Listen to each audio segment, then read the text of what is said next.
Good evening प्यारे बच्चों, आपका स्वागत है हमारे प्यारे से YouTube channel real education class 10th में। मैं आशा करता हूं कि बच्चों आप सभी अच्छे होंगे और अपना पढ़ाई अच्छे से कर रहे होंगे। तो प्यारे बच्चों, हमने पिछली क्लास में पढ़ा था कि धरती कब तक घूमेगी कहानी की फुल स्टोरी वीडियो और ऑब्जेक्टिव क्वेश्चन में मुझे आशा है कि आप सभी अच्छे से धरती कब तक घूमेगी कहानी की फुल स्टोरी और ऑब्जेक्टिव क्वेश्चन वीडियो देख लिए होंगे। बच्चों, अगर आपने धरती कब तक घूमेगी कहानी की फुल स्टोरी वीडियो और ऑब्जेक्टिव क्वेश्चन नहीं देखा है तो लिंक डिस्क्रिप्शन में है, अभी जाकर जरूर से देख ले। प्यारे बच्चों, आज हम लोग एक नई क्लास पढ़ेंगे जिसमें धरती कब तक घूमेगी कहानी का सब्जेक्टिव क्वेश्चन कराया जाएगा, जिसमें से कुछ प्रश्न आपके वार्षिक परीक्षा 2025 के एग्जाम बोर्ड में आएगा। बच्चों, अब हम अपनी नई क्लास शुरू करते हैं। प्रश्न संख्या 1, सीता का चरित्र चित्रण करें। इसका उत्तर है, सीता एक विधवा पर सहिष्णु महिला थी। वह बहुओं की विषाक्त बातों का कभी उत्तर नहीं देती। वह अपने हृदय को पत्थर कर अपने ही घर में वीराना बनकर रह रही थी। बेटों ने उसे एक एक महीने पाली पर रखा तो वह कुछ नहीं बोली, पर जब उसे 50 रु शून्य प्रतिमाह देने की बात बेटों ने बिना उससे राय लिए कि तय कर की तो उसका स्वाभिमान जगा और वह घर से निकल पड़ी।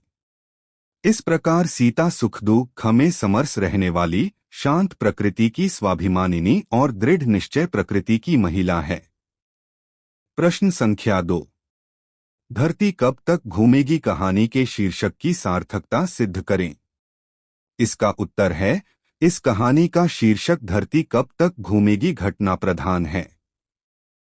सीता अपने बेटों और उनसे अधिक बहुओं का विष सहते सहते परेशान हो जाती है।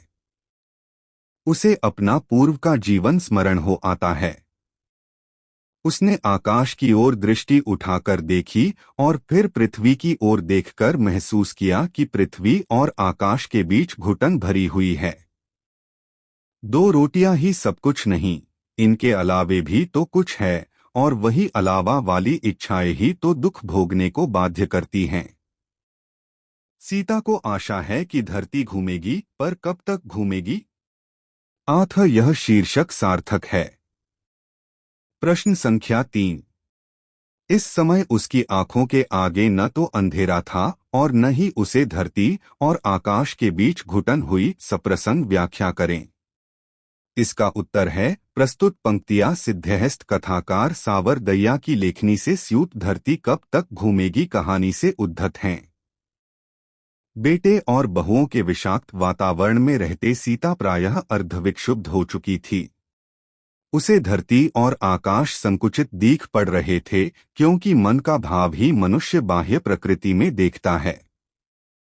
घर के घुटन ने उसे मानसिक अस्वस्थ बना दिया था। महीने महीने पाली बदलकर तो उसने 5 वर्षों की लंबी अवधि काट दी, पर 50 रु शून्य प्रति व्यक्ति प्रतिमाह देने की बात से वह तिलमिला उठी और कठोर निर्णय न लेते हुए अपने कुछ फटे पुराने कपड़े लेकर उस घुटन भरे घर से तड़के निकल पड़ी। इस समय मन शांत और हृदय उद्वेग राहत था। उसकी आंखों के आगे अभी न तो अंधेरा था और न धरती आकाश के बीच घुटन। उसका मन जैसे शांत और निर्मल हो गया, प्रकृति भी वैसी ही दिख रही थी। प्रश्न संख्या 4, सीता क्या सोचकर घर से निकल पड़ी। इसका उत्तर है, प्रतिमाह 50 से 50 रु शून्य देने की बात सुनकर सीता को हार्दिक पीड़ा हुई।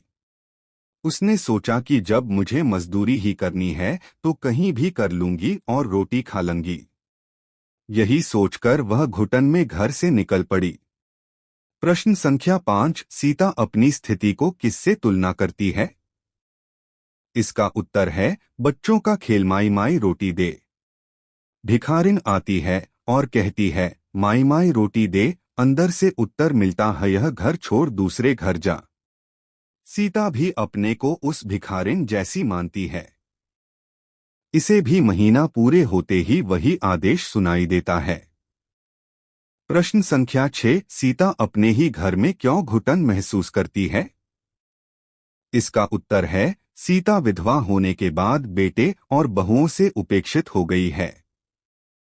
बात बात पर उसे मात्र 2 रोटियों के लिए ताने सुनने पड़ते हैं। इससे वह सर्वदा अपमानित महसूस करती है। उसे लगता है कि धरती आकाश सिमटकर बेहद छोटा हो गया है। इसलिए सीता अपने ही घर में घुटन महसूस करती है। प्रश्न संख्या 7, पाली बदलने पर बच्चों की खुशी, माता पिता की नाखुशी का कारण क्या था? नगर शीर्षक कहानी के आधार पर बताएं। इसका उत्तर है बच्चों के निष्कलुष हृदय में अपनी दादी के लिए प्यार है। पाली बदलने पर बच्चे हर्षित होकर उसके पास आते और कहते, दादी जी, कल से आप हमारे घर खाना खाएंगी, हम साथ ही साथ खाएंगे। बच्चों के लिए दादी का सान्निध्य और प्यार आनंददायक था। वे खुश होते पर उसनमा अपनी माँ को भार समझते थे, इसलिए वे नाखुश होते।